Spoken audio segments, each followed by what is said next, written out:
अस्सलाम वालेकुम वरहमतुल्लाह। रब्बी इश्रह ली सदरी वयस्सिर ली अमरी वाहलुल उक़दतम मिन लिसानी यफ़क़हू क़ौली। अच्छा जी, आज जो है ना, आज से हम 9th क्लास फिज़िक्स की बुक शुरू करने जा रहे हैं, जहाँ पर हम पहला चैप्टर जो है ना वो स्टार्ट करेंगे। काफ़ी डिटेल से ये चीज़ें डिस्कस होंगी, बोर्ड मेरे पास है, तो वहाँ पर जो है ना वो आपको हर चीज़ प्रेज़ेंट करके दिखाई जाएगी, हर चीज़ प्रेज़ेंट करके लिखी जाएगी। आपने बस कॉपी पेंसिल पकड़ के नोट करते रहना। जैसा कि मैं आपको हमेशा कहता हूँ कि अगर आपको लिखना आ गया तो आपसे ज़्यादा नंबर किसी के भी नहीं आ सकते। तो हम जो है ना बगैर टाइम वेस्ट किए जो है वो फिज़िक्स के पहले चैप्टर की तरफ मूव ऑन करते हैं, जिसका नाम है फिज़िकल क्वांटिटीज़ एंड मेजरमेंट्स।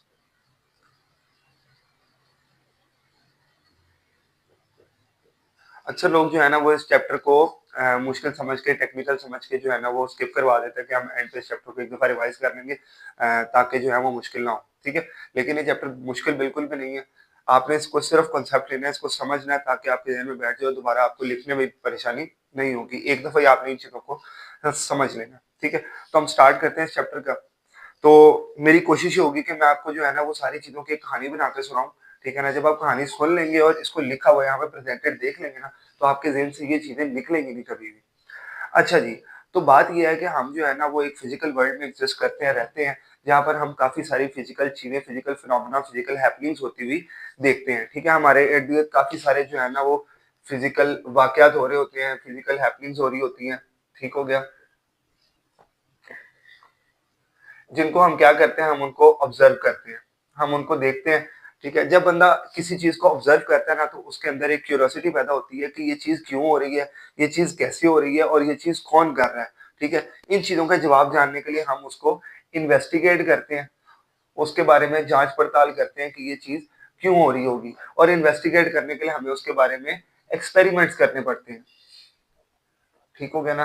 तो जब हम एक्सपेरिमेंट्स करने हमें किसी चीज़ के बारे में, तो एक्सपेरिमेंट जो है वो कैलकुलेशंस डिमांड करते हैं, ठीक है ना? आपने किसी भी चीज़ का एक्सपेरिमेंट करना है, किसी केमिकल का, किसी फिज़िकल चीज़ का, किसी फ़ोर्स का, तो आपको को कैलकुलेशन करनी पड़ेगी, ठीक है? कैलकुलेशन के लिए आपको मेज़रमेंट्स करनी पड़ेंगी, ठीक हो गया ना? तो कैलकुलेशन के लिए हमें क्या करनी पड़ेगी?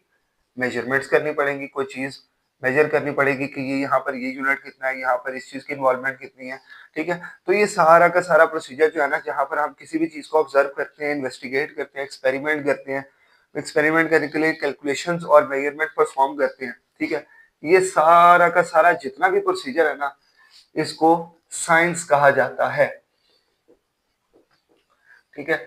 ये चाहे किसी फिज़िकल चीज़ के बारे में हो, किसी नॉन फिज़िकल चीज़ के बारे में हो, चाहे किसी केमिकल के बारे में हो, चाहे अर्थ के बारे में हो, ज्योग्राफी के बारे में हो, लोगों के बारे में हो, फिलॉसफीज़ के बारे में हो, बिहेवियर्स के बारे में हो, किसी भी चीज़ के बारे में जब आप observation, investigation, experimentation, calculation and measurements करेंगे तो उसको साइंस का नाम दिया जाता है। ये बेसिक डेफिनिशन हमने साइंस की यहाँ पर क्लियर कर ली है।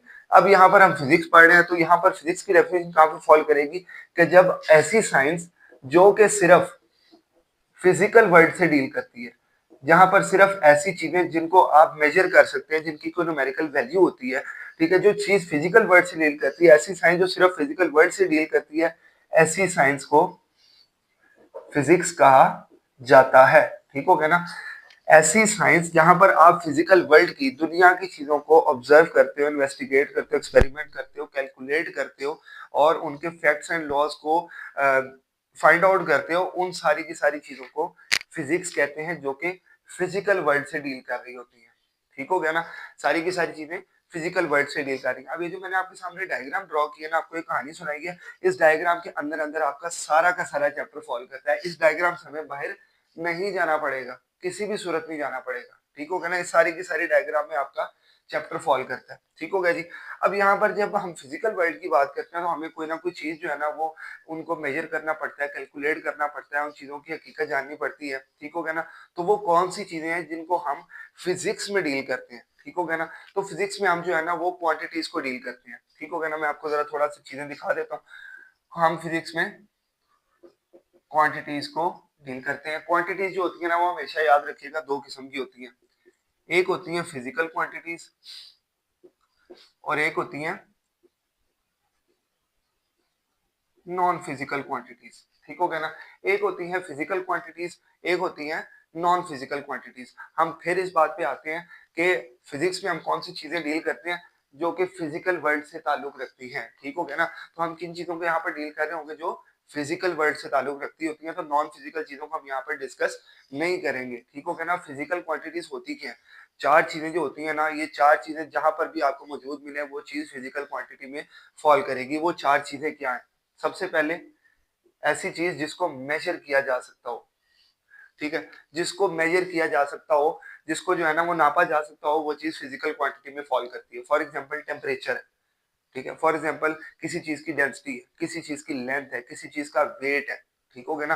गुस्से को हम मेज़र नहीं कर सकते, खुशी को आप मेज़र नहीं कर सकते, मुश्किल को, परेशानी को मेज़र नहीं कर सकते, ठीक है ना? वो आपकी परसेप्शन पे, इंटरप्रिटेशन पे, आपकी फीलिंग सोचने पे डिपेंड करती है, ठीक है? वो नॉन फिजिकल में आता है, उसके बारे में बात करते हैं। ऐसी चीज़ जो मेज़र की जा सकती हो, जब मेज़र की जाएगी तो उसकी कोई ना कोई न्यूमेरिकल वैल्यू होगी, ठीक हो गया ना? तो ऐसी चीज़ जिसकी कोई न्यूमेरिकल वैल्यू हो, जिसके साथ हम कोई नंबर जोड़ सकते हो कि ये 5 किलो चीनी है, ठीक हो गया ना? वो 5 जुड़ता हो किसी चीज़ के साथ, ठीक है? अब 5 जुड़ता हो तो 5 क्या, ठीक है ना? कुछ स्टैंडर्ड उसके साथ यूनिट भी होना चाहिए, ठीक है? तो जिसके साथ एक यूनिट भी हो, वो चीज़ मेज़र की जा सकती हो, उसके साथ एक न्यूमेरिकल वैल्यू हो और वो उसके साथ एक यूनिट भी हो, ठीक है? और उसकी कोई इंट्रिंसिक प्रॉपर्टी हो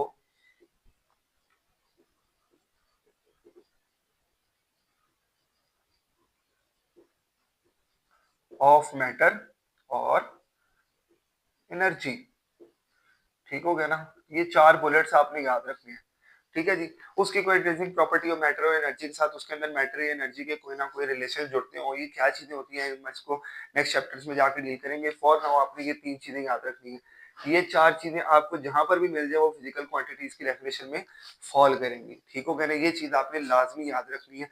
ये चीज़ आपने याद रखनी है कि हम यहाँ पर सिर्फ फिजिकल चीज़ों को डील करेंगे, फिजिकल क्वांटिटीज़ को डील करेंगे, ठीक है? क्यों? क्योंकि हम फिजिक्स पढ़ रहे हैं और फिजिक्स क्या है? साइंस ऑफ फिजिकल वर्ल्ड, ठीक हो गया जी? नॉन फिजिकल क्वांटिटीज क्या होती हैं? ऑब्वियस सी बात है, उनमें मेजरमेंट नहीं होती, नॉन न्यूमेरिकल वैल्यू नहीं होती, यूनिट नहीं होता, उनकी कोई इंट्रिंसिक मैटर प्रॉपर्टी नहीं होती, एनर्जी की प्रॉपर्टी नहीं होती। नॉन फिजिकल क्वांटिटीज ऐसी क्वांटिटीज होती हैं जो आपकी परसेप्शन पे, ठीक हो गया ना? कि आप उनके बारे में क्या सोचते हो, आप उनके बारे में क्या बयान देते हो, ठीक है? आप उनके बारे में क्या फील करते हो, ठीक है ना? ऐसी चीजें जो आपकी परसेप्शन, इंटरप्रिटेशन, फीलिंग पे डिपेंड कर रही हो, वो नॉन फिजिकल क्वांटिटीज होती हैं, उनको हम फिजिक्स में डील नहीं करते, ठीक हो गया ना? तो हम किसको डील करेंगे? सिर्फ और सिर्फ फिजिकल क्वांटिटीज को, ठीक हो गया ना? तो अब हमारे सामने जो है वो पता चल गया कि हम इस चैप्टर में क्या पढ़ने वाले हैं। हम इस चैप्टर में जो है ना वो ऑब्जर्वेशन, इन्वेस्टिगेशन, एक्सपेरिमेंट्स और कैलकुलेशन के और मेजरमेंट्स के तरीके पढ़ने वाले हैं। किन चीजों को? मेजरमेंट्स के, जो फिजिकल वर्ल्ड से ताल्लुक रखती है। कौन सी चीजें फिजिकल वर्ल्ड से ताल्लुक रखती है? जो फिजिकल क्वांटिटीज होती है, जिनको मेजर किया जा सकता है, जिनकी न्यूमेरिकल वैल्यू होती है, जिनका एक यूनिट होता है और जिनकी एक इंट्रिंसिक प्रॉपर्टी ऑफ मैटर या एनर्जी होती है, ठीक हो गया ना? तो उम्मीद है आपको यहाँ तक जो ये सारा चार्ट है ये समझ आ गया होगा। अब हम जो है ना वो आगे चलेंगे कि फिजिकल क्वांटिटीज क्या होती हैं, वो हमने देख लिया, इनकी कितनी काइंड्स होती हैं, बेस क्वांटिटीज क्या होती हैं, ड्राइव क्वांटिटीज क्या होती हैं, ठीक है? उनको मेजर कैसे किया जाता है, ठीक हो गया ना? तो इन चीजों के बारे में आगे बात करते हैं। अच्छा जी, अब आते हैं फिजिकल क्वांटिटीज की तरफ, ठीक है? हमने बात कर ली कि इनकी कोई न्यूमेरिकल वैल्यू होती है, ये मेजर की जा सकती है, इनका एक यूनिट होता है, ठीक है? और इनकी एक इंट्रिंसिक प्रॉपर्टी ऑफ मैटर और एनर्जी होती है, ठीक है जी? अब हम बात करते हैं फिजिकल क्वांटिटीज कितनी किस्म की होती हैं, ठीक है? फिजिकल क्वांटिटीज हमेशा याद रखिएगा 2 टाइप्स की होती हैं, ठीक है? एक होती है बेस क्वांटिटीज, एक होती है डिराइव्ड क्वांटिटीज,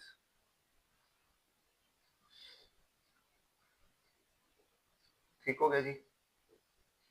अब ये काइंड्स क्यों बनी है ये हम इससे अगले टॉपिक में पढ़ेंगे जाके, फिलहाल हम चीजों को देखते हैं कि क्या होती है, ठीक है? हमने जब भी किसी चीज को मेजर करना होता है ना, तो हमें उसके लिए एक स्टैंडर्ड चीज चाहिए होती है। हमें अब आगे अगले बिल्कुल अगले टॉपिक में मेजरमेंट की डेफिनेशंस पढ़ेंगे, जहाँ पर हम देखेंगे कि मेजरमेंट होती क्या है, ठीक हो गया ना? बल्कि मैं आपको इधर ही गाइड कर देता हूँ उसके बारे में कि मेजरमेंट क्या चीज होती है, ठीक है? किसी भी चीज को मेजर करना, उसका क्या मतलब होता है कि आप किसी चीज को नाप रहे हो, उसको कैलकुलेट कर रहे हो, क्या मतलब होता है मेजरमेंट का, ठीक हो गया ना? तो मेजरमेंट होता है कि आप किसी चीज को जो है ना वो किसी स्टैंडर्ड चीज के साथ रख के कंपेयर कर रहे हो, ठीक है? फॉर एग्जाम्पल ये बोर्ड मार्कर है, ठीक हो गया ना? पुराने ज़माने में क्या होता था कि लोग जो है ना वो किसी चीज़ की लेंथ जो है वो कोई हाथ से नापता था, ठीक है? वो किसी स्टिक के साथ उसको बराबर कर लेते थे, किसी धागे के साथ उसका जो है ना वो नाप ले लेते थे, ठीक हो गया ना? तो पुराने ज़मानों में जो है ना वो लोग डिफरेंट चीज़ों को यूज़ करके चीज़ों की मेज़रमेंट किया करते थे, ठीक हो गया ना? जिसकी वजह से क्या होता था कन्फ्यूजन पैदा होती थी, ठीक है? मतलब फॉर एग्ज़ाम्पल आपने एक लकड़ी की स्टिक के साथ जो है ना मेज़रमेंट कर ली, अब वो स्टिक आपसे गुम हो गई है, तो वो स्टैंडर्ड चीज़ जिसके साथ आपने मेज़रमेंट की थी और आपने अपना रेट बनाया था, वो चीज़ मौजूद ही नहीं है, ठीक हो गया ना? अब या आपको ज़्यादा देनी पड़ेगी या आपको कम देनी पड़ेगी, एग्ज़ैक्ट आप दे नहीं सकते क्योंकि एग्ज़ैक्ट देने के लिए जिस चीज़ के साथ आपने कंपेयर करना था, वो चीज़ मौजूद नहीं है। जब कंपैरिज़न के लिए कोई स्टैंडर्ड चीज़ मौजूद नहीं होगी, तो आप किसी चीज़ को मेज़र नहीं कर सकते। तो मेज़रमेंट किसको कहते हैं कि comparison of a standard quantity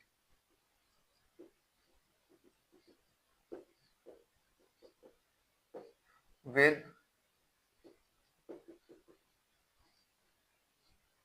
anything, ठीक हो गया ना? किसी भी चीज़ को एक स्टैंडर्ड क्वांटिटी के साथ कंपेयर करवाने के ना काम को मेजरमेंट कहते हैं, ठीक हो गया ना? जब भी आप किसी स्टैंडर्ड क्वांटिटी को किसी भी चीज़ के साथ मेजर करते हो, कंपेयर करते हो, तो वो चीज़ मेजर हो जाती है, ठीक है? फॉर एग्ज़ाम्पल अब जो भी कन्फ्यूजन पैदा होनी शुरू हुई कि लोग जो है ना वो स्टिक नहीं रख पा रहे हो, स्टिक गुम हो जाती है या आपने हाथ से जो है ना मेजर किया वो बंदा मौजूद नहीं है, दूसरे बंदे का हाथ ज़्यादा बड़ा है, तो वो चीज़ ज़्यादा जाएगी या छोटे से करेंगे तो कम जाएगी, ठीक हो गया ना? तो लोगों ने क्या किया कि चीज़ों को जो है ना वो स्टैंडर्डाइज़ करना शुरू कर दिया, ठीक हो गया ना? जैसे फॉर एग्ज़ाम्पल मैं कहता हूँ कि मैं जो है ना वो 1-1 मीटर के स्केल्स, ठीक है ना, जो रूलर्स होते हैं मैं वो सेल करता हूँ, ठीक है? मैंने वो 1-1 मीटर के रूलर जो है वो बनाने भी हैं, ठीक है ना? तो अगर मैं कहूँगा कि मेरा हाथ जो है ना वो 1 मीटर का है, ठीक हो गया ना? मैं इतने लंबे स्केल में आऊँगा, अगर मैं वहाँ पे मौजूद नहीं हूँ, तो प्रोडक्शन फैक्ट्री जो है ना वो किसी और के हाथ के मेजरमेंट लेके वो स्केल बना देगी, ठीक हो गया ना? अब वो हो सकता है वो स्केल बड़ा बन जाए, छोटा बन जाए, ठीक है? तो उससे जो है ना वो जो मार्केट में उस चीज़ जाएगी, तो वो खराब हो जाएगी, ठीक है? तो मेरे लिए काम करने का सबसे आसान तरीका क्या है कि मैं चीज़ जो है ना वो प्रोड्यूस करके अपनी फैक्ट्री में डिस्प्ले करवा दूँ कि जब भी आपने स्केल को प्रोडक्शन करनी है, आपने उस चीज़ को कंपैरिज़न इसी स्टैंडर्ड चीज़ से करवाना है, ठीक हो गया ना? तो आपको कोई ना कोई चीज़ स्टैंडर्ड चाहिए ताकि आप जो है ना वो मेजरमेंट परफॉर्म कर सको, ठीक है? साइंटिस्ट ने भी जब ये कन्फ्यूजन देखी तो उन्होंने कुछ चीज़ों को, कुछ क्वांटिटीज़ को उन्होंने स्टैंडर्ड कर दिया, ठीक हो गया ना? कुछ मेजरमेंट्स को उन्होंने स्टैंडर्ड कर दिया, ठीक है ना? उन क्वांटिटीज़ को आप बेस क्वांटिटीज़ का नाम देते हैं, जिनको स्टैंडर्ड कर दिया गया है, जिनके साथ कंपैरिज़न करवा के दूसरी चीज़ों को मेज़र किया जा सकता है ताकि कन्फ्यूजन ना हो और पूरी दुनिया जो है ना वो एक ही मेज़रमेंट के तरीके पर अपनी कैलकुलेशंस और एक्सपेरिमेंट्स और इन्वेस्टिगेशंस परफ़ॉर्म कर सके, ठीक हो गया ना? ऐसी चीज़ें जिनको कैलकुलेशंस के लिए स्टैंडर्डाइज़ कर दिया गया है, सेम कर दिया गया है, फिक्स कर दिया गया है, जिनको चेंज नहीं किया जा सकता, ठीक है ना? मेज़रमेंट करने के लिए, उनको बेस क्वांटिटीज़ कहते हैं। जिनको फिक्स कर दिया गया है और स्टैंडर्ड बना दिया गया है टू परफॉर्म कंपैरिजंस ताकि इनसे कंपैरिजन किया जा सके और कंपैरिजन से क्या हमें करना होता है इनसे मेजरमेंट्स की जा सके, ठीक हो गया ना? ऐसी क्वांटिटीज जो होती है हम उनको बेस क्वांटिटीज कहते हैं ताकि इनसे हम कंपैरिजन करवा के हम चीजों को कैलकुलेट कर सके, चीजों को मेजर कर सके और अपने मामला को चला सके, ठीक हो गया ना? अब जब भी मैंने जो है ना वो 1 मीटर का रूलर जो है वो प्रोड्यूस करना है, मैं मार्केट से कोई भी एक चीज उठाऊंगा, जैसे मेजरिंग टेप है, ठीक हो गया ना? मैं मेजरिंग टेप उठाऊंगा, अब क्योंकि लेंथ जो है वो एक फिक्स स्टैंडर्ड है, 1 मीटर एक फिक्स स्टैंडर्ड है, ठीक हो गया ना? साइंटिस्ट ने लेंथ को जो है ना वो स्टैंडर्डाइज कर दी है, ठीक हो गया ना? तो अब मैं कोई भी 1 मीटर की टेप जो है ना वो चाहे मैं दुबई से ले लूँ, चाहे मैं पाकिस्तान से ले लूँ, चाहे मैं श्रीलंका से ले लूँ, चाहे मैं नेपाल से ले लूँ, वो 1 मीटर की टेप जो है ना वो एक ही लेंथ की होगी। मैं वो कहीं से भी 1 मीटर की टेप लेके उसको मेजर करूंगा और मेरा 1 मीटर का रूलर तैयार हो जाएगा। क्यों? क्योंकि मेजरमेंट करने के लिए जो मेरे पास स्टैंडर्ड क्वांटिटी थी, जो मुझे रिक्वायर्ड थी कंपैरिजन करने के लिए, वो मेरे पास मौजूद है अब, ठीक हो गया ना? जिसको हम बेस क्वांटिटीज का नाम देते हैं, ठीक हो गया ना? ये बेस क्वांटिटीज जो है ना वो मेजरमेंट्स परफॉर्म करने के लिए स्टैंडर्ड की रोल प्ले करती हैं, ठीक हो गया ना? स्टैंडर्ड और की रोल प्ले करती हैं, ठीक हो गया जी? यहाँ तक बात उम्मीद है आपको क्लियर होगी, ठीक हो गया ना? अब आते हैं डिराइव क्वांटिटीज पे, ठीक है जी?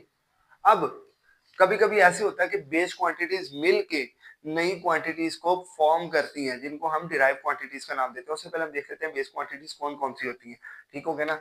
इन टोटल साइंटिस्ट ने जो है ना वो 7 चीजों को स्टैंडर्डाइज किया कि ये 7 चीजें जो है ना वो आज से चेंज नहीं होगी। इन 7 चीजों की कैलकुलेशन, मेजरमेंट्स, यूनिट और यूनिट्स जो है ना वो फिक्स कर दी है ताकि इनसे कंपैरिजन करवा के नई क्वांटिटीज बनाई भी जा सके और पुरानी चीजों को मेजर भी किया जा सके। ठीक हो गया ना? वो कौन कौन सी है? अच्छा जी, वो 7 चीजें कौन कौन सी हैं? सबसे पहले है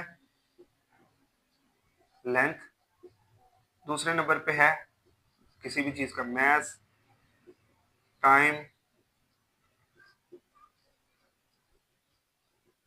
इलेक्ट्रिक करंट,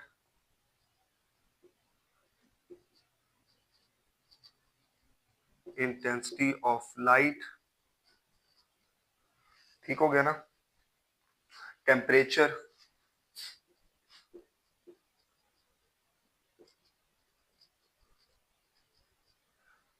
और अमाउंट ऑफ अ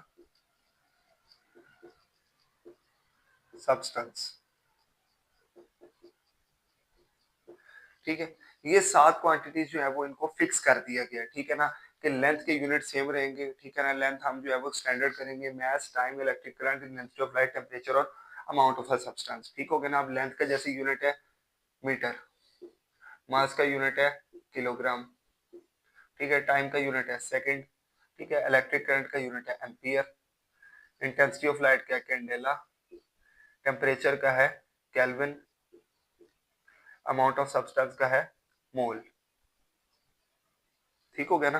तो इस तरीके से जो है वो हम इन चीजों को मेजर करते हैं। अब इनकी कोई ना कोई न्यूमेरिकल वैल्यू होगी। 10 मीटर लेंथ है, 5 किलोग्राम, देखे 5 भी है और किलोग्राम यूनिट भी है और मेजर भी हो रही है, तो फिजिकल क्वांटिटीज में भी आती है। मैंने आपको बताया पीछे 4 चीजें।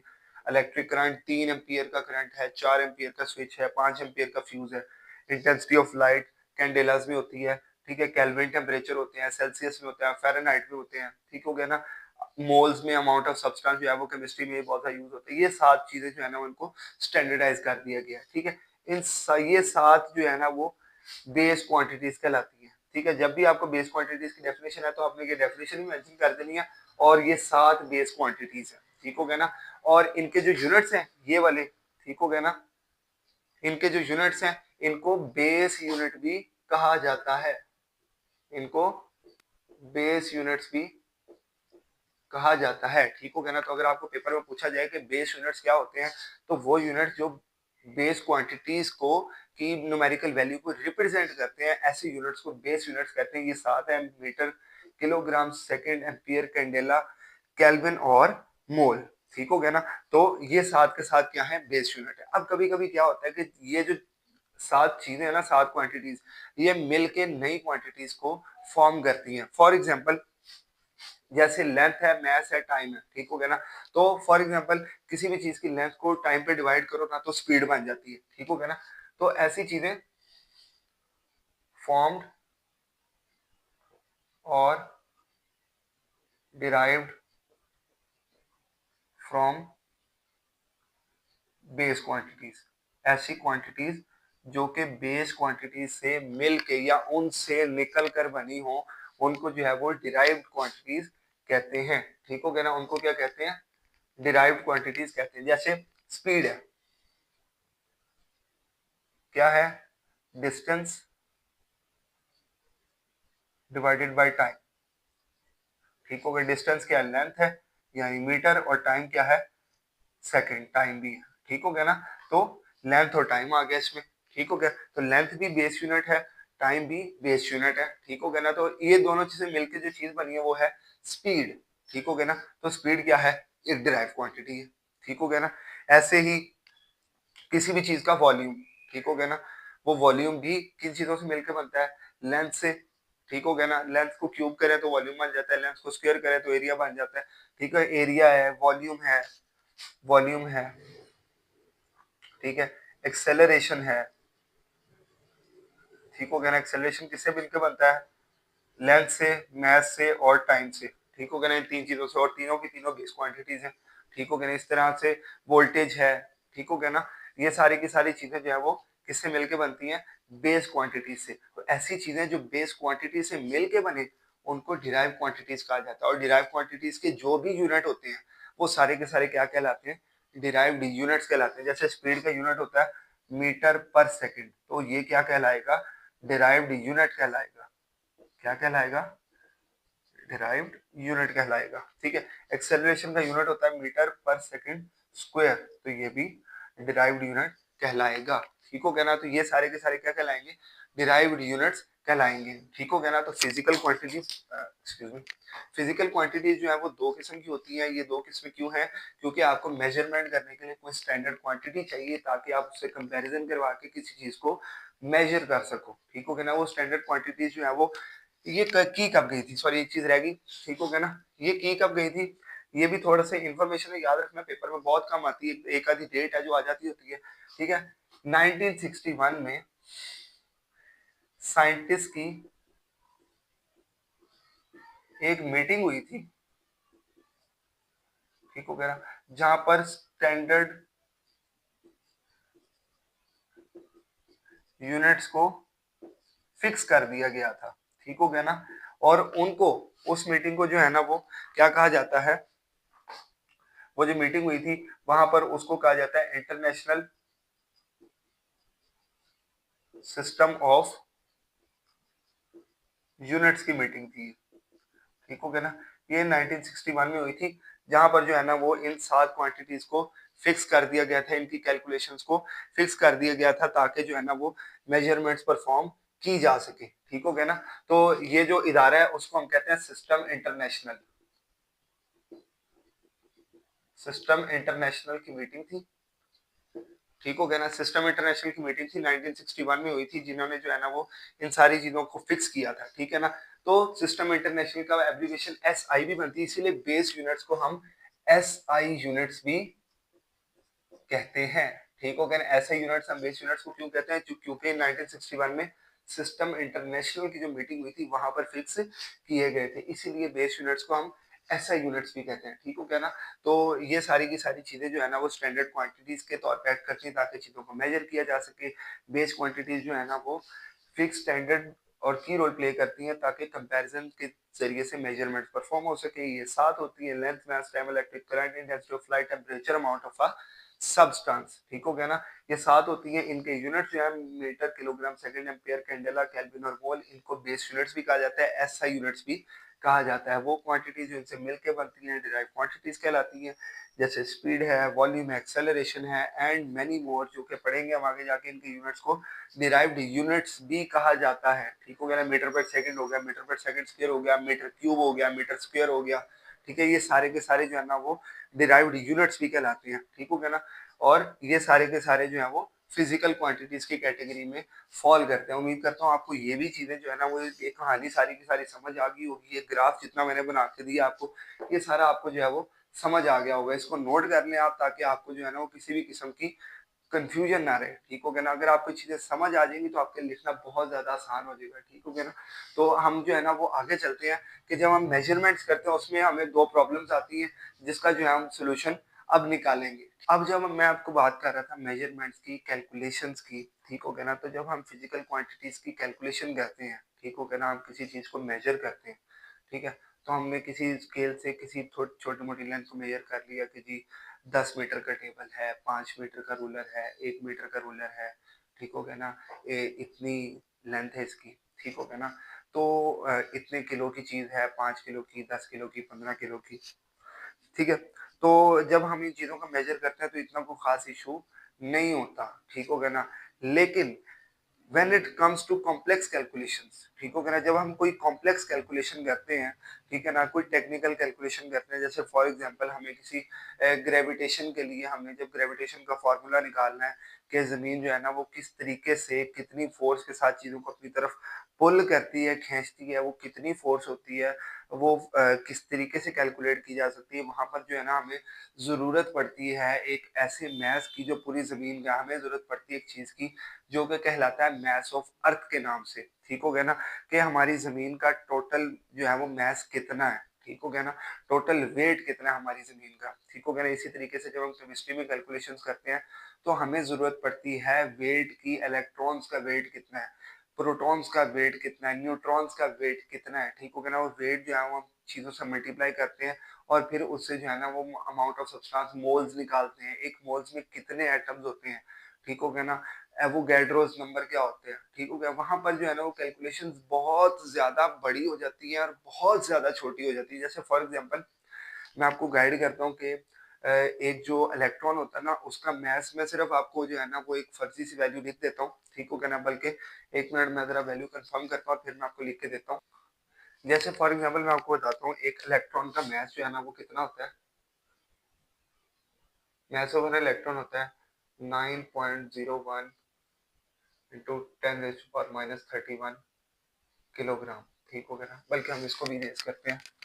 जब हमने जो है ना वो इलेक्ट्रॉन का मास लिखना है तो हमने लिखना है 0.00345 6 8 9 10 11 12 13 14 15 16 17 18 19 20 21 22 23 24 25 26 27 28 29 30 और 31, ठीक हो गया ना? इतने सारे ज़ीरोज़ मिले, इतना ज़्यादा छोटा होके जो है ना वो इलेक्ट्रॉन का मास होता है, ठीक हो गया ना? अब ये mass of electron for example आपको लग रहा है कि लिखा जाएगा, 1 दफ़ा लिखा जाएगा, 2 दफ़ा लिखा जाएगा, लेकिन जब आप इसको फ़ॉर्मूले में पुट करते हैं, तो वहाँ पर आपको तकरीबन 4 मर्तबा, 5 मर्तबा ही लिखना पड़ जाता है। जब ये लिखना पड़ता है, उसको एडिशन, सब्ट्रैक्शन करनी पड़ती है, फिर आपको दोबारा इतनी बड़ी वैल्यू लिखनी पड़ती है। उसकी वजह से पेज भी बहुत ज़्यादा यूज़ होते हैं और कैलकुलेशन जो बहुत ज़्यादा कॉम्प्लेक्स और कन्फ्यूज़ हो जाती है, ठीक है? इसी तरीके से जब आप मास ऑफ अर्थ निकालते हैं, ठीक हो गया ना? तो वो कितना है? ठीक है? 6 और इसके आगे 24 ज़ीरोज़ 1, 2, 3, 4, 5, 6, 7, 8, 9, 10, 11, 12, 13, 14, 15, 16, 17, 18, 19, 20, 21, 22, 23 और 24 किलोग्राम, ठीक है? ये अर्थ का मास है, ठीक है? इतना ज़्यादा हमारी ज़मीन का मास है, वेट है, ठीक हो गया ना? तो ऐसी कैलकुलेशंस भी साइंस में, फिज़िक्स में परफ़ॉर्म करनी पड़ जाती हैं, ठीक हो गया ना? तो ऐसी कैलकुलेशंस को करने का तरीक़ेकार क्या है? क्योंकि बार-बार पेज पे ये लिखी नहीं जा सकती due to time wastage, due to paper wastage, due to confusion and complexity in the questions, ठीक हो गया ना? तो हम इनको बार-बार यूज़ नहीं कर सकते, ठीक हो गया ना? तो उसके लिए जो है ना वो साइंटिस्ट ने 2 सॉल्यूशंस परफ़ॉर्म 2 सॉल्यूशन जो है ना वो हमारे सामने रखे हैं, ठीक हो गया ना? उन 2 सॉल्यूशंस को ज़रा एक नज़र देख लेते हैं ताकि हमें एक बेहतर तरीके से चीज़ों का आइडिया हो जाए। सबसे पहला सॉल्यूशन है प्रीफिक्सेस, ठीक हो गया ना? प्रीफिक्सेस क्या होते हैं, ठीक है? प्रीफिक्सेस को 2 वर्ड्स में डिफाइन कर देते हैं, प्री यानी बिफोर, पहले, फिक्सेस यानी फिक्स्ड वैल्यू। ऐसी फिक्स्ड वैल्यू जो किसी भी चीज़ के पहले लगती है, ठीक हो गया ना? उनको हम प्रीफिक्सेस कहते हैं, ठीक हो गया ना? तो ऐसे वर्ड्स, ऐसी वैल्यूज़ जो किसी भी बेस यूनिट से पहले लगती हैं ताकि उनके ज़ीरोज़ को, उनकी कैलकुलेशन को कॉम्प्लेक्स होने से बचाया जा सके, ऐसी वैल्यूज़ को प्रीफिक्सेस कहते हैं, ठीक हो गया ना? जैसे हम किलोग्राम यूज़ करते हैं, ठीक हो गया ना? जैसे किलोग्राम यूज़ करते हैं हम, ठीक हो गया ना? तो जो ये किलो है ना, ये प्रीफिक्स है। ठीक हो गया ना? प्रीफिक्स के लिए 2 चीज़ें चाहिए, एक ये पहले लगना चाहिए किसी बेस यूनिट के और दूसरा इसकी फिक्स्ड वैल्यू होनी चाहिए, ठीक हो गया ना? तो ये पहले भी लग रहा है और दूसरा पहले भी लग गया, दूसरा इसकी फिक्स्ड वैल्यू क्या है? 1000 इसकी फिक्स्ड वैल्यू है, ठीक हो गया ना? किलो की वैल्यू क्या है? 1000, तो जहाँ पर भी 1000 आएगा हम उसको किलो लिख सकते हैं, ठीक हो गया ना? जैसे 1000 ग्राम आता है कहीं पे भी, ठीक हो गया ना? तो हम 1000 की जगह किलो लिख देंगे, 7 ग्राम लिख देंगे और 1 किलोग्राम हो जाएगा। तो 1000 ग्राम किसके बराबर होगा? 1 किलोग्राम के, ठीक हो गया ना? इसी तरीके से 1000 मीटर किसके बराबर होगा? 1 किलोमीटर के, ठीक हो गया ना? तो प्रीफिक्सेस ऐसे वर्ड्स, ऐसी फिक्स वैल्यूज जो किसी भी यूनिट से पहले लगते हैं और उनकी वैल्यूज फिक्स्ड होती हैं ताकि कैलकुलेशंस को कॉम्प्लेक्स होने से, कंफ्यूज होने से रोका जा सके, ठीक हो गया ना? ये काफी किस्म के होते हैं, आपकी बुक में जो है ना वो ये नेगेटिव में भी होते हैं, ये पॉजिटिव में भी होते हैं, ठीक हो गया ना? मैं आपको लिख देता हूँ यहाँ पर, ये आपकी बुक में जो लिखे हुए हैं ना, ठीक हो गया ना? वो मैं आपको लिख देता हूँ यहाँ पे। ये है जी डेसी, मिली, माइक्रो, नैनो, पिको, फेम्टो और एटो, ठीक हो गया ना? उसके बाद जो उसमें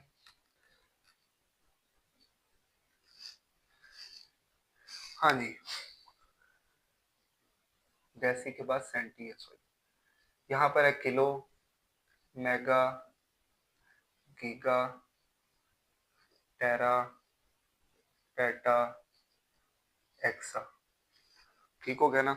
यहाँ पर जो है ना वो एक्सा के बाद जीटा आता है, योटा आता है, काफी सारे यूनिट्स जो है ना वो आते हैं। ठीक हो गया ना। तो यहाँ पर जो है ना मैं आपको इनकी वैल्यूज भी लिख देता हूँ ताकि आपको जो है ना वो चीजों का आइडिया हो जाए। ठीक हो गया ना। यहाँ पर इसकी वैल्यू होती है वो होती है 10⁻⁻1, ये -2, ये -3, ये माइनस 10 की पावर कितनी भी मैं समझाता हूँ आपको, ये -6, ये -9, ये -12, ये -15 और ये -18। ठीक है, इसी तरीके से ये 3, ये जो है ना वो 6, ये 9 and the list goes on. ठीक हो गया ना। ये सारी की सारी चीजें जो है ना वो इस तरीके से डील होती है। ठीक हो गया ना। तो ये होते हैं ऐसा ही प्रीफिक्सेस। ठीक हो गया ना। अब ये काम कैसे करते हैं मैं आपको मिसाल देता हूँ इसकी। जैसे यहाँ पर जो है ना वो आपकी बुक में मिसाल दी हुई है 5000 मिलीमीटर्स। ठीक हो गया ना। अच्छा, ये 10 की पावर जो है ना वो -18 और -3 का मतलब क्या है। ठीक है जी, ये भी मैं आपको बता देता हूँ, ये एग्जाम्पल बाद में करेंगे। ठीक है जी, ये हो गया आपके प्रीफिक्सेस। ठीक हो गया ना। ये है पहला तरीका काम करने का। इसकी एग्जाम्पल हम बाद में देखते हैं ताकि आपको इन चीजों की बेहतर आइडिया हो जाए। ठीक हो गया ना। पहला तरीका उन्होंने क्या दिया था, प्रीफिक्सेस का। ठीक हो गया ना, ताकि कैलकुलेशन को कॉम्प्लेक्स होने से बचाया जा सके। दूसरा तरीका था साइंटिफिक नोटेशन का। साइंटिफिक नोटेशन, नोटेशन क्या होता है, वे ऑफ राइटिंग, लिखने के किसी भी तरीके को नोटेशन कहते हैं। ठीक हो गया ना। वे ऑफ राइटिंग को नोटेशन कहते हैं, साइंटिफिक नोटेशन। ठीक हो गया ना। ये था दूसरा तरीका जो साइंटिस्ट ने दिया था कि किसी भी वैल्यू को आप 10 की पावर में लिख सकते हो। ठीक हो गया ना। जैसे 10 की पावर में लिख सकते हो, इसका क्या मतलब है। ठीक है, 10 एक ऐसा नंबर है कि इसकी जितनी पावर आप बढ़ाओगे ना, पावर का मतलब है कि वो नंबर अपने आप से कितनी मर्तबा मल्टीप्लाई होता है। ठीक है, मतलब फॉर एग्जाम्पल अगर 10 की पावर 2 है ना, ठीक है, तो 10 अपने आप से कितनी मर्तबा मल्टीप्लाई होगा। ठीक हो गया ना। तो 10 अपने आप से 2 मर्तबा मल्टीप्लाई होगा, 10 × 10।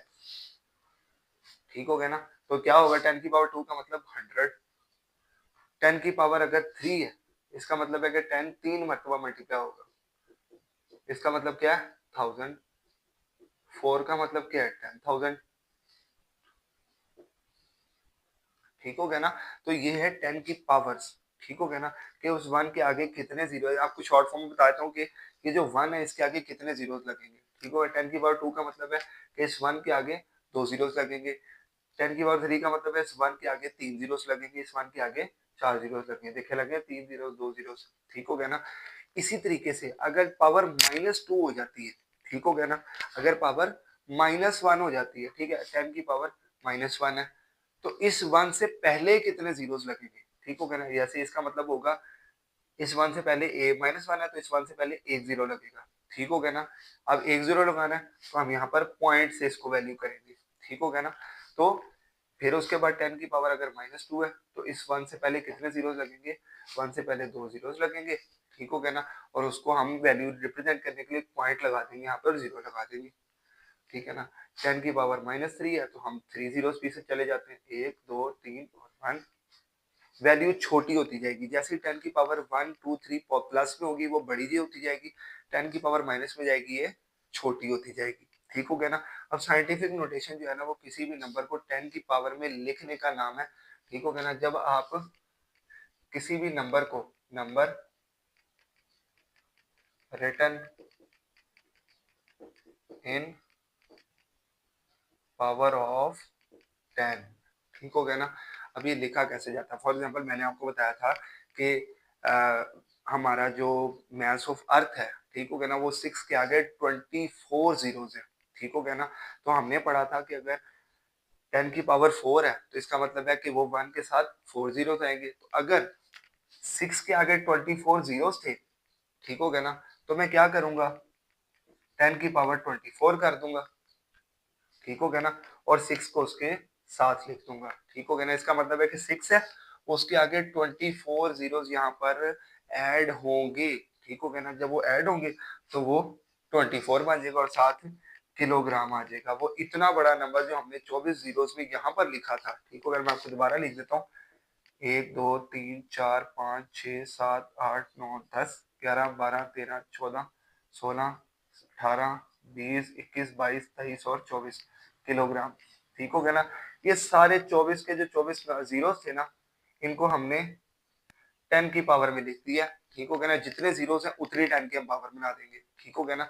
जब इतने बड़े नंबर्स को हम 10 की पावर में रिप्रेजेंट करते हैं ना, तो ऐसी फॉर्म को हम साइंटिफिक नोटेशन कहते हैं, ठीक है। कितना बड़ा नंबर है और कितना छोटा सा हो यहाँ पर। अब हम इसको 15 मरतबा, 20 मरतबा, 50 मरतबा कैलकुलेशन में यूज कर सकते हैं। कोई कॉम्प्लेक्सिटी, कोई सिचुएशन, कोई कंफ्यूजन आएगी नहीं, ठीक हो गया ना। तो साइंटिफिक नोटेशन में लिख दिया जाता है नंबर को, प्रीफिक्स लगा दिए जाते हैं अगर कोई छोटी मोटी वैल्यू है जो ज्यादा बड़ी हो रही है, और अगर बहुत ज्यादा बड़ी वैल्यू है तो हम उसको साइंटिफिक नोटेशन में कन्वर्ट कर देते हैं, ठीक हो गया ना।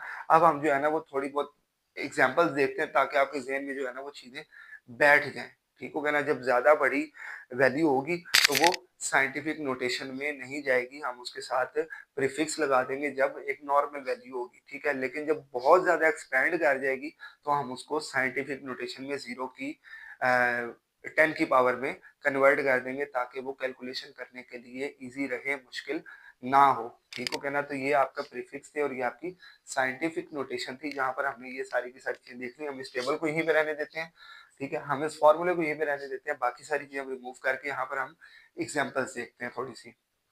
अच्छा जी, हम आते हैं थोड़ी सी एग्जाम्पल्स की तरफ, ठीक हो गया ना। सबसे हम जरा पहले ना प्रीफिक्सेस की एग्जाम्पल्स की तरफ आते हैं, ठीक हो गया ना। हमने पढ़ा था 5000, एग्जाम्पल है 5000 मिलीमीटर, ठीक हो गया ना। अब हम देख रहे हैं, सॉरी ये जरा ज्यादा ऊपर चली गई है, 5000 मिलीमीटर, ठीक हो गया ना। वो ये कहता है कि इसको जो है ना वो आप इसका प्रीफिक्स रिमूव करो, इसको साइंटिफिक नोटेशन में मुझे लिख के दो, या इसको आप बेस यूनिट में कन्वर्ट करो। अब हम इसको जो है ना वो बिल्कुल बेस यूनिट में भी कन्वर्ट करेंगे। देखिए ये प्रीफिक्स लगा हुआ है मिली, और ये मीटर जो है ना हमने पढ़ा था लेंथ का बेस यूनिट पढ़ा था ना, तो ये वो लगा हुआ है, ठीक हो गया ना। प्रीफिक्स पीछे आते हैं, इनकी कोई परफेक्ट वैल्यू होती है, न्यूमेरिकल वैल्यू होती है जिसकी वजह से रिप्रेजेंट होते हैं। अब हम इसके दो काम करेंगे, एक इसको बेस यूनिट में लेके जाएंगे, यानी हमें किसी तरीके से मिली खत्म करना है, ठीक हो गया ना। और दूसरा हमने जो है ना वो इसको साइंटिफिक नोटेशन में भी लिखना है। सबसे पहले हम इसके बेस यूनिट में लिख आते हैं, ठीक है। अब हमने पढ़ा था कि 5000 हम वैसे का वैसे ही रहने देते हैं, ये मिली की वैल्यू क्या है, ठीक हो गया ना। मिली की वैल्यू देख लेते हैं, ये देखें 10 की पावर -3, ठीक हो गया ना।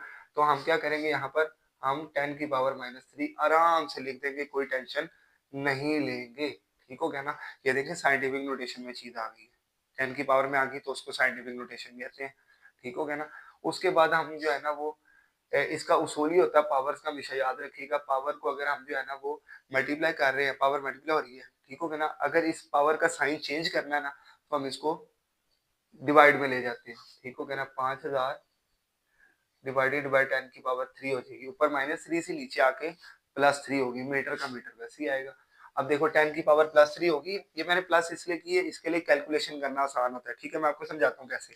अगर 10 की पावर जो है ना वो -3 होगी तो हमें ना ये करना पड़ेगा, 1 से पहले 0 लगाने पड़ेंगे, 1 और पॉइंट इस तरह करना पड़ेगा, ठीक है। फिर हमसे 0 रिमूव नहीं होंगे, फिर हमें कैलकुलेशन जो है वो कॉम्प्लेक्स करनी पड़ेगी, ठीक हो गया ना। बजाय इसके मैं क्या करता हूँ, इसको मैं 10 की पावर 3 कर देता हूँ। 10 की पावर 3 जो है ना वो किसके बराबर है, 3 जीरो 1000 के बराबर है। जहां पर भी किसी को मल्टीप्लाई करना, प्लस माइनस करना, मैं आराम से कर सकता हूँ, ठीक हो गया ना। तो हमेशा जो प्रॉब्लम होती है उसको कॉम्प्लेक्स नहीं करते, आसानी की तरफ लेके जाते हैं और उसके बाद उसको कैलकुलेट कर देते हैं, ठीक है। तो यहाँ पर -3 था, मैंने क्या किया, बजाय इसके मैं इसको जो है ना वो जीरोस में लेके जाऊँ, मैं इसकी पावर प्लस कर ली, ठीक है। अब मैं इसको इजीली 10 की पावर 3 जो है ना मैं इसको खोल लेता हूँ, ठीक है ना। 10 की पावर 3 का क्या मतलब, 1 के साथ कितने जीरो लगेंगे, 3 जीरो, ठीक हो गया ना। ये तीनों जीरो थी, 3 जीरो से कट गए, पीछे बच गया 5 और बच गया मीटर। ये देखो ये प्रीफिक्स जो है ना ये 5 मीटर जो है वो बेस यूनिट इसमें कन्वर्ट हो गया, ठीक हो गया ना। बेस यूनिट में कन्वर्ट हो गया, इजीली को काम हो गया, कोई मुश्किल नहीं हुई। इसी को हमने इसकी पावर लगाई है, ये देखो ये साइंटिफिक नोटेशन में आ गया।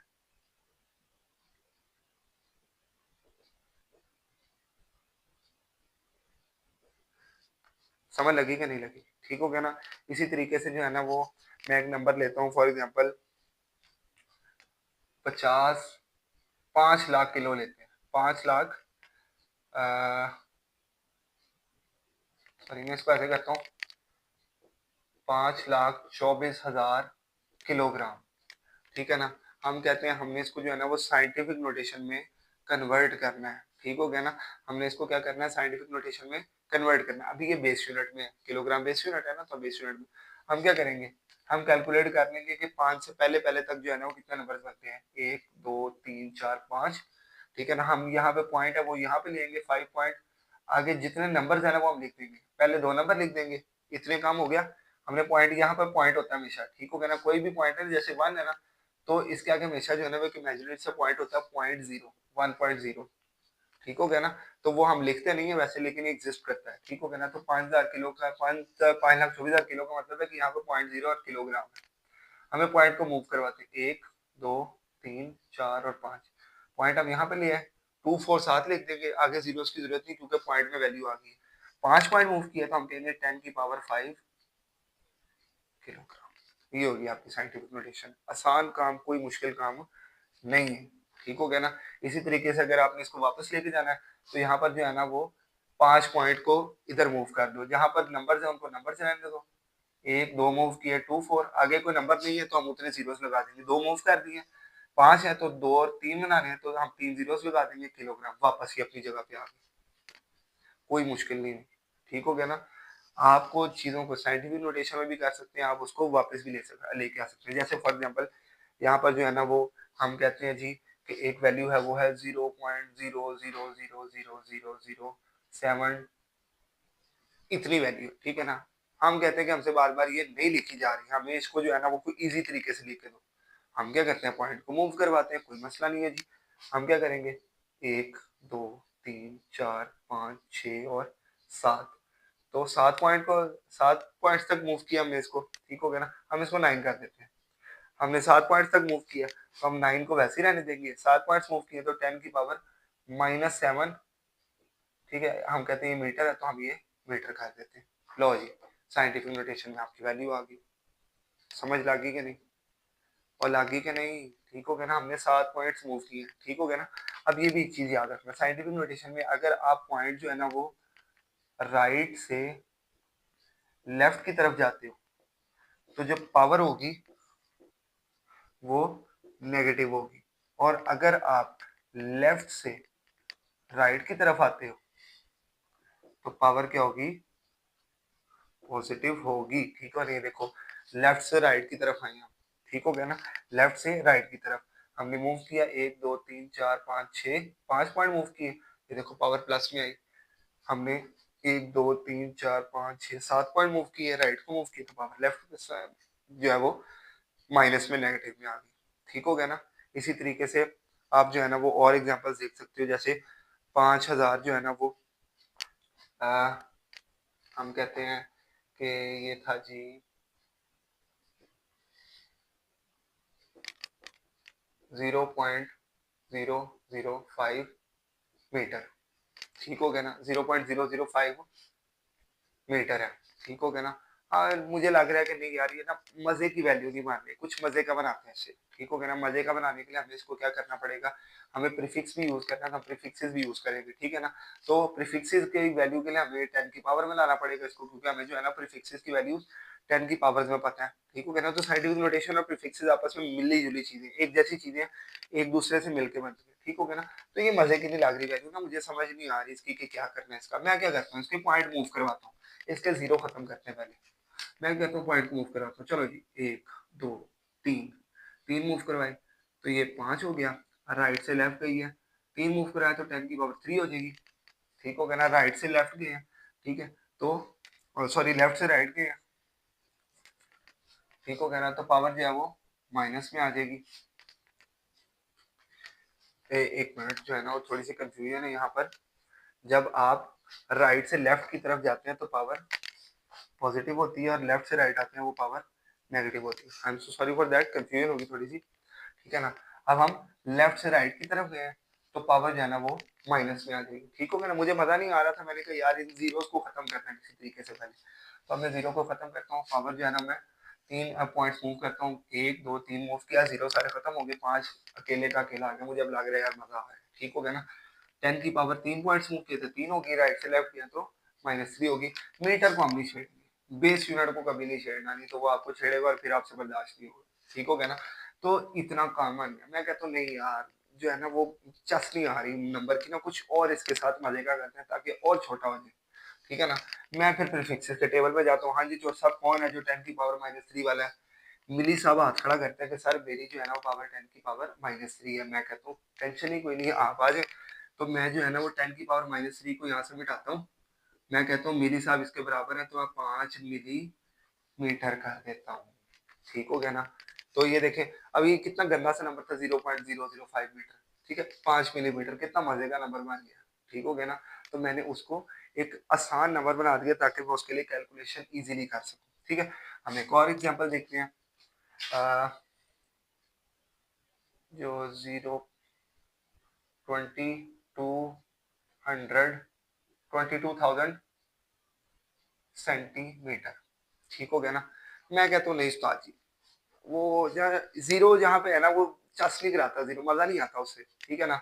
तो ये जीरो जीरो खत्म करो सारे के सारे। ठीक है ना? मैं सर कोई मसला नहीं है, हम जीरो खत्म कर लेते हैं। ठीक हो गया ना? अभी देखो हम पॉइंट है यहाँ पर, हम पॉइंट मूव करवाएंगे, 1 2 3, 3 पॉइंट मूव करवा देते हैं। चलिए ठीक हो गया ना? 3 पॉइंट वैसे हम जो है ना वो सिर्फ पहला नंबर रखते हैं, लेकिन हम यहाँ पर दूसरा नंबर भी आपके आसानी से रख लेते हैं, कोई मसला नहीं है। ठीक है ना? 3 पॉइंट मूव किए, तो 3 पॉइंट का मतलब है कि 10 की पावर 3 आ जाएगी। राइट से लेफ्ट की तरफ गए तो पावर पॉजिटिव है, तो 10 की पावर प्लस ही रहेगी। 7 सेंटी और 7 मीटर आ जाएगा। ठीक है ना? थोड़ा सा फर्क पड़ा है, लेकिन अभी भी जो है ना वो 10 की पावर 3 आ रही है, सेंटी आ रहा है, और जो है मजा नहीं आ रहा ना उसका। ठीक है, मैं क्या करता हूँ, मैं जो है ना वो इसको थोड़ा सा और चेंज करता हूँ। 22 मल्टीप्लाई 10 की पावर 3, सेंटी है ना, सेंटी की पावर क्या थी, ये देखो यहाँ पर 10 की पावर -2 है। सिंपल आपने वैल्यूज पुट करनी, कुछ भी नहीं करना और कैलकुलेशन करनी है। अब ये और गंदा सा नंबर लग रहा है मुझे। ठीक है ना? मैं क्या करता हूँ, इसको नीचे ले जाता हूँ। मैंने आपको कहा था कैलकुलेशन आसान करने के लिए नंबर को हम नीचे प्लस में रखते हैं, हमेशा माइनस में नहीं रखते। 10 की पावर 3 और ये 10 की पावर 2 नीचे आ जाएगा, और ये मीटर वैसे ही रहेगा। 10 की पावर 2 का मतलब है कि तीन दो जीरो आएंगे वन के आगे, और 10 की पावर 3 का मतलब है 3 जीरो आएंगे आगे। ठीक हो गया ना? तो ये क्या बनेगा, 22 मल्टीप्लाई बाई 10 की पावर 3 का मतलब 3 जीरो आएंगे, 10 की पावर 2 का मतलब 2 जीरो आएंगे, ये 2 जीरो इधर से गए। 22 मल्टीप्लाई बाई 10, 220 मीटर। ये देखो 22,000 सेंटीमीटर जो है ना वो 220 मीटर में कन्वर्ट हो गया। आप देखो 220 मीटर, आप जहाँ पे मर्जी लिख लो, 10 कराएगा नंबर। ठीक हो गया ना? तो आसान आसान वैल्यू जो है ना हम घुमाते हैं। साइंटिफिक नोटेशन और प्रीफिक्सेस हमें एनेबल करते हैं इस चीज के लिए कि हम जो है ना वो किसी भी चीज को इजीली कैलकुलेट कर सके, लिख सके। ठीक हो गया ना? ताकि कोई मसला ना। फॉर एग्जांपल आपने जो है ना वो कैमरे में तस्वीर खींची है, और अब आपने जो है ना वो अपनी कॉपी में या कंप्यूटर में जो है तस्वीर को सेव करना है। कंप्यूटर जो है ना वो पागल हो जाएगा कि मैंने आईफोन 17 में तस्वीर खींच ली है, इतनी ज्यादा उसकी स्पेस है, मैं खेलता हूँ किलोबाइट्स में, मैं आप क्या करूँ? ठीक हो गया ना? आप कहते हो सर कोई मसला नहीं है, मेरे सर ने मुझे साइंटिफिक नोटेशन प्रीफिक्सेस पढ़ाए, अभी आपका मसला हल कर देते हैं। ठीक है ना? वो जो तस्वीर आती है, ठीक हो गया ना, वो तस्वीर जो होती है वो होती है जी 5,70,000 किलोबाइट्स में। ठीक हो गया ना? 5,70,000 किलोबाइट्स में होती है। ठीक हो गया ना? तो आप कहते हो कि यार कंप्यूटर की थोड़ी हेल्प करनी चाहिए ना मुझे। ठीक हो गया ना? तो मैं तो इसकी थोड़ी बहुत ही हेल्प कर देता हूँ। ठीक हो गया जी? तो आप क्या करते हो, आप कहते हो सर 2 मिनट दें मुझे जरा। आप क्या करते हो, 5,70,000 ऐसे रहने देते हो। ये किलो की जगह आप देखते हो कि कौन है जो किलो वाला है, ये 10 की पावर 3 वाला है। 10 की पावर 3 बाइट्स होगी यहाँ पर। 5,70,000 10 की पावर 3 का मतलब है 3 जीरो और आएंगे। ठीक है, मल्टीप्लाई करके 3 जीरोस और ले आते हो। कंप्यूटर कहता है सर पहले ही मसला था इतना ज्यादा, आपने और ज्यादा जीरोस ऐड कर दिए। आप कहते हो सर रुको, सब्र करो, अभी मसला हल होगा। ठीक हो गया ना? अब आप क्या कहते हो, मेरे सर ने बताया था यार पॉइंट्स मूव कर लेना। तो हम क्या करते हैं, पॉइंट्स मूव करते हैं, 1 2 3 4 5 6 पॉइंट्स मूव कर लेते हैं। ठीक हो गया ना? 6 पॉइंट्स मूव कर लेते हैं हम। ठीक हो गया ना? तो 6 पॉइंट जब हम मूव करेंगे तो 570 10 की पावर 6 बाइट्स हो जाएंगी। समझ लगी कि नहीं? जब 10 की पावर 6 हो जाएगी, 10 की पावर 6 हम कहते हैं सर हाथ खड़ा करें कौन 10 की पावर 6 वाला है। चौधरी मेगा साहब कहते हैं हाँ मैं 6 वाले, ठीक है। आप कहते हैं आज ये 570, 6 की जगह एम लगाते हैं, साथ आप बाइट्स लगाते हैं। ये देखें 570 एमबी की आपकी तस्वीर, आपका कंप्यूटर कहते हैं लो उस्ताद जी 5,70,000 किलोबाइट्स ही दिखा जा रहा था, 570 मेगाबाइट्स लिख लो, ठीक हो गया ना। ताकि आपके लिए आसानी हो जाए, आपके लिए मुश्किल ना हो, ठीक हो गया ना। तो इजी पीजी काम है, आप जो है ना वो आपको मजा आएगा चीजें सेव करने का, ठीक हो गया ना।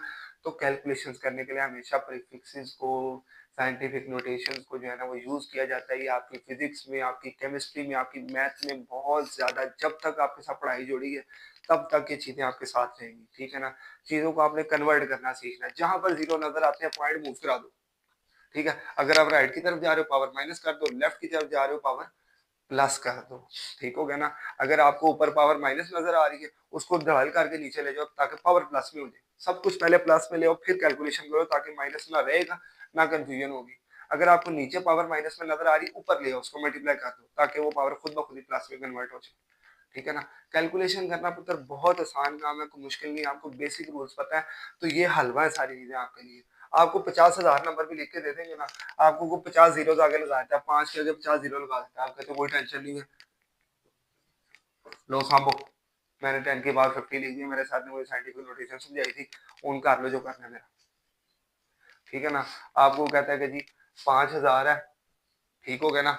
आप कहते हो 5 किलो है, हेलो, हमें पता था 10 की पावर 3 है, हमने 3 जीरो डाल के किलो लगा दिए, कर लो काम। 5,000 ग्राम है तो मैं 5 किलोग्राम करूंगा, मैंने ही 5,000 ग्राम लिखा, प्रीफिक्सेस पढ़े हुए हैं मैंने, ठीक हो गया ना। तो ये इन चीजों का फायदा है, बार बार बार बार आपकी जिंदगी में ये काम आएगी, आप कैलकुलेशन इनसे इजी कर पाओगे। मुझे उम्मीद है आपका आज का लेक्चर जो है ना वो आपको समझ आया होगा। अगर आपको कोई भी डिफिकल्टी है इसको समझने में, तो इस चीज को जो है ना वो आप कमेंट सेक्शन में कमेंट करके बताएं ताकि आपका इशू रिजॉल्व किया जा सके, ठीक है। मैंने आपको काफ़ी सारी चीज़ें जो है ना वो करवा दी है, एग्जाम्पल्स के साथ मैंने आपको सारी की सारी चीज़ें जो है ना वो करवा दी है। हमने जो है ना फिजिकल क्वांटिटीज़ पढ़ ली, हमने पढ़ लिया कि हमें क्यों साइंस क्या होती है, फिजिक्स क्या होती है, फिजिकल क्वांटिटीज़ क्या होती हैं, बेस क्वांटिटीज़ क्या होती हैं, बेस यूनिट्स क्या होता है, डिराइव क्वांटिटीज़, डिराइव्ड यूनिट्स, ठीक है ना। इसी तरीके से हमने जो है ना वो कैलकुलेशंस पढ़ ली कैसे की जाती हैं, मेजरमेंट्स क्या होती हैं, सही यूनिट्स क्या होते हैं, सही मीटिंग क्या थी, प्रीफिक्सेस पढ़ ली है, साइंटिफिक नोटेशन हमने कवर करनी है, तफसील से मैंने आपको सारी चीजें एग्जांपल्स के साथ समझा दी हैं, ठीक हो गया ना। अब आपने एक छोटी सी एक्सरसाइज करनी है, वो मैं आपको दे देता हूँ ताकि मुझे पता चले कि आप लोगों ने कितना काम किया और कितना नहीं किया है, ठीक हो गया ना। तो आपने मेरे लिए एक छोटा सा काम करना है, ठीक है। वो काम आपने क्या करना है, वो काम आपने ये करना है, मैं थोड़ा सा इसको रेज कर देता हूँ, एक तो हमें छोड़ दो ताकि आप इसको लिख सकें अगर आपने लिखना है तो। अच्छा जी, वो काम आपने क्या करना है, मैं आपको जो है ना वो एक क्विज दे देता हूँ छोटा सा, ठीक हो गया ना।